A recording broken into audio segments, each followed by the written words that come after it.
Okay, now I'm going to introduce our second speaker. It's Professor Emeritus Dr. Rosalinda Ofreneo, Dean Inday, because that's what I call her, served as Dean of the College of Social Work and Community Development in the University of the Philippines, Diliman, and full professor of the Department of Women and Development Studies until 2016 when she retired. In April 2018, she was appointed to the highest and honorific rank of Professor Emeritus by the University of the Philippines Board of Regents.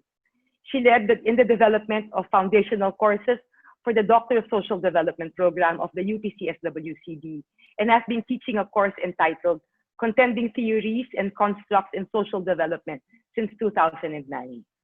Dean Inday has been active in women's and other social movements for more than 4 decades and engaged in volunteer international extension work as regional coordinator of HomeNet Southeast Asia, a network of organized home-based workers in 5 countries. Currently, she is a board member of HomeNet Philippines and HomeNet Producers Cooperative, member of the Magna Carta for the Informal Sector Alliance, and co-convener of the Asian Solidarity Economy Council, Philippines Network. She also writes poetry, for which she has received literary awards. She also practices organic gardening and farming. So, friends, it's a pleasure for me to introduce and let's all welcome Dean Inday Ofreneo. Magandang hapon po. Good afternoon to everyone. May I request Sandra to put on the slides, please? Sandra. And maybe I should congratulate Natsi first for making such an excellent presentation. I don't know if my presentation will add more value to hers, but I think I have another important perspective, which is to connect SSE to the Sustainable Development Goal on Gender Equality. So next slide, please, Chandra. Okay, so the outline of my presentation is just to make that connection and then to have a little discussion, maybe an elaboration of women's urgent and enduring issues that can be addressed by SSE. And then I would like to provide some insights from case studies presented in an ASEC forum in 2017 here in Manila. So I will mention a few points from a case in Malaysia, India, and also coming home to the Philippines, and the conclusions and recommendations. Next, please. Okay, just so we have the official UN definition, which is just an elaboration of what Natsi has been talking about earlier, is that SSE has social and often environmental objectives and guided by arguably feminist principles and practices of cooperation, solidarity, equity, and democratic self-management.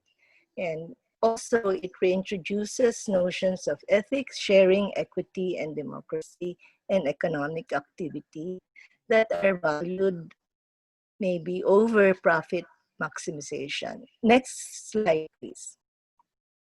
Okay, I think in the last 3 sessions, we've been listening to Dr. Ben Quinones talk about the 5 dimensions of SSE as we understand it within the Philippine context.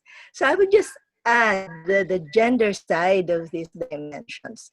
So he says that when you talk about socially responsible governance, that necessarily includes gender equality principle and practice. So when we talk about ethical and edifying values, that should also presuppose recognition and respect for women, for girls, and other gender minorities. I know we discussed that in an ASEC meeting earlier. So we should not forget the LGBTQI people. And then we talk about social development. We need to talk about social protection in general. For example, in COVID times, when you need universal health care, but for women in particular, you need to emphasize reproductive health, child and elderly care, sorry, wrong spelling, common kitchens and laundry stations. Of course, we need to talk about the environment, and economic sustainability should also factor in how women benefit. Next slide, please. Okay, so what does SSE, SDG 5, what are its goals, targets, strategies?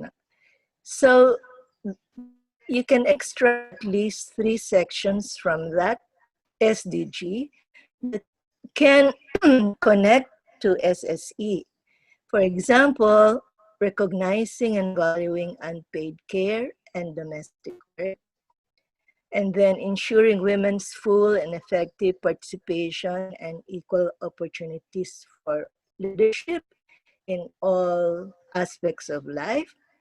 And then what Nancy has been emphasizing very much earlier is to undertake reforms to give women equal rights to valuable economic resources, as well as access to ownership and control over land, which is very important to rural women, other forms of property, financial services that are now partially addressed by microfinance, inheritance and natural resources, very important for indigenous women, ancestral domain, in accordance with national laws. Okay, next slide, please.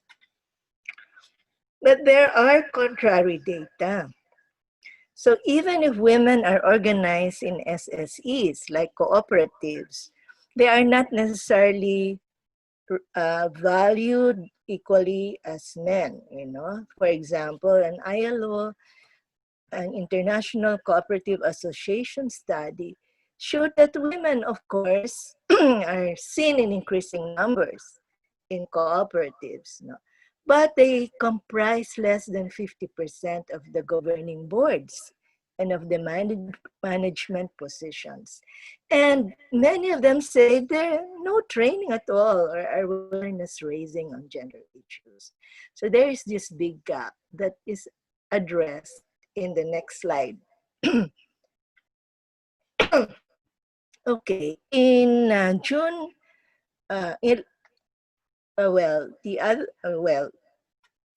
on June 29, we participated in a session which was part of the World Social Forum on Transformative Economies. The title is a mouthful, but allow me to read it. SSE Tools and Strategies with an Intersectional Gender Perspective for a Post-COVID Construction that places the human being at the center of a transformative development. So here, there were speakers from Europe, from Latin America, from Africa, and I spoke for Asia.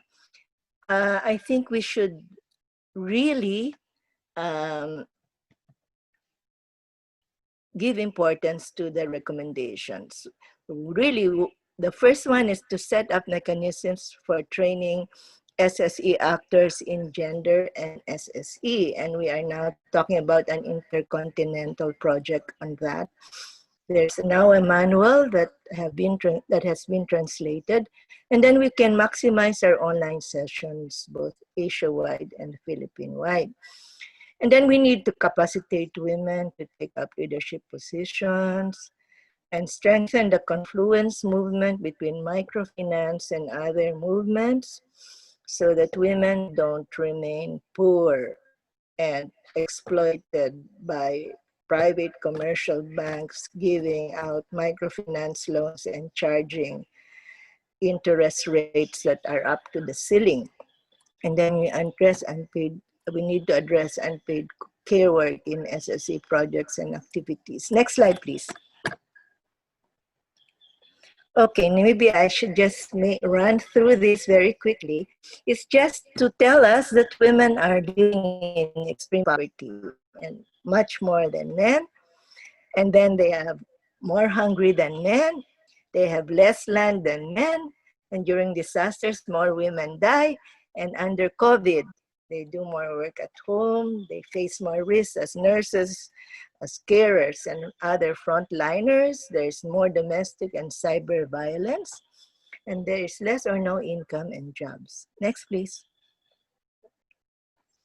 Okay, then we have the enduring issue of unpaid care work that I already talked about earlier. Just so we know that men really do less work, and that is why women are not very much present in the labor force.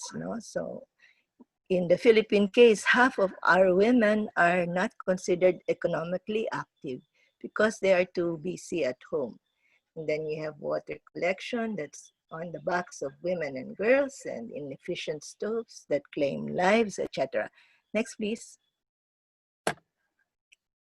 Okay, now just to elaborate on what Nancy has been saying earlier, how do we address care work? There has been a campaign principally led by Oxfam and its partners. We have the 4 Rs. First, you need to recognize and value care work, put it in the national system of statistics, reduce difficult, inefficient tasks like laundry. You need to have washing machines, etc. You need to have water right there on your backyard. Then you have to redistribute responsibility for care work from women to men and from families to the local government unit or to employers. And then women and other carers need to be represented in care discussions and solutions. Because it's really a precondition for achieving women's empowerment. Next slide, please. Okay, last week we heard Onsen talking about the Orang Asli organic vegetable farm, run by indigenous people. Next, please. Now, what are the insights? Then in 2017, it was still beginning, but it was already inspiring hope in an indigenous community that SSE could work for them. There already has been concrete gains in terms of increasing income, developing fair trade, etc. However, they relied on traditional community leadership in the governance structure, and in that leadership, the men really monopolized power. But then Onsen said that with their intervention and with women being more visible in production and marketing, etc., the situation has improved. Next, please. Okay, another case study presented there was that of Prayatna Samiti in India. So what are the insights from these women self-help groups? In South Asia, there are millions of women organized into self-help groups. So we need to learn about their experience. Next, please. Okay, so it's important that the experience has been a long one, that concrete gains are seen in terms of health, income, water access, having environmentally friendly cooking stoves, accumulation of assets, participation. And what is very good about this case is that they have education of girls, which is a problem in South Asia. And gender-based violence, how to address it. And then the unpaid care work is indirectly addressed through access to water and better stoves. So overall, in terms of the 5 dimensions, they were doing quite well. And next, please. So now we come to another, well, Nazi presented the Iloilo group, but this one is more about the Angona group of Patamava, and these are some of their products. But now many of these products are no longer doing well in the market because of COVID. No? So we will discuss that a bit in the next slide. Next, please. Okay, so now Patamava is a well-established people's organization run and managed by home-based and other informal worker leaders. So it's very much part of the women's movement. So it's very aware about gender issues and gender fair strategies. They also have a social housing program that enabled them to access water and electricity that had the effect of reducing unpaid care work. And then they also have gender awareness sessions. So the latest, not really very much, but at least 30% of men are already engaging in childcare and domestic work. Next slide, please. Okay, so pre and COVID times. Even earlier, the Patamaba group there already addressed the primary economic needs of the members. They engage in recycling, environmental safety conservation measures. They knew how to do DRRM and climate change adaptation. Now, because of COVID, a lot of them lost income and markets. So the adjustment is towards online selling. And there's now more focus on basic needs and no longer these fancy fashion accessories and expensive pearls and this, not really essential products. So they concentrated on home care, on rugs that are in demand during rainy season, face masks and disinfectants, and some of them shifted to subcontracted work for production of what we call PPE, personal protective equipment. And now, because of the hunger aspect, many of them, they started campaigning for food security a few years back, but now they are doing it more intensively in home gardening for added income and own consumption. Okay, next please. I think I'm on to my conclusions. So what are our conclusions? So SSE initiatives can indeed serve as pathways towards SDG 5, and we can use this as an argument for LGUs to really shift support for SSE because they're all asked to comply with SDG goals. And then other important SDGs like ending poverty and hunger, accessing water, providing decent work and sustainable livelihood, addressing climate change and its impact, forging partnerships are also addressed by SSE, the way the case studies have shown us. Now, the degree of success depends on the dimensions of SSEs, how they were pursued and realized. Next, please. So, just to add a few thoughts to Natsy's conclusions, I think it is important for naming and identifying women and girls, LGBTQI, for organizing, awareness raising, capability building. Because if you are not named in the VMG, in the strategies, in the programs, projects, and activities, you are not there. So you have to insist that you are included. And that relates to the second point about inclusiveness and sensitivity to many intersecting as well as differentiating factors aside from gender.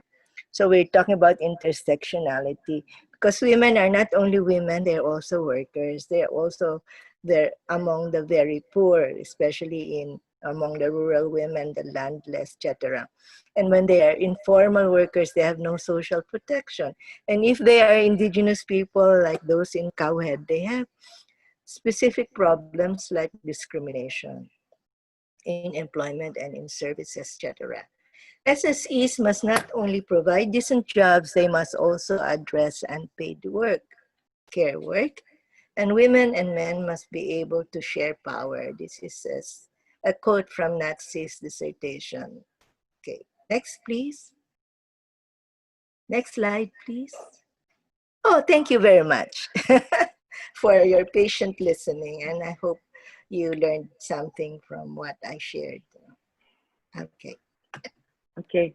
So thank you very much po to Dean Inday for her presentation. So Dean Inday's presentation is essentially a continuation of mine. Kasi pareho po namin ine-establish yung framework para sa isang solidarity economy na hospitable po sa mga kababaihan at sa kanilang mga pangangailangan.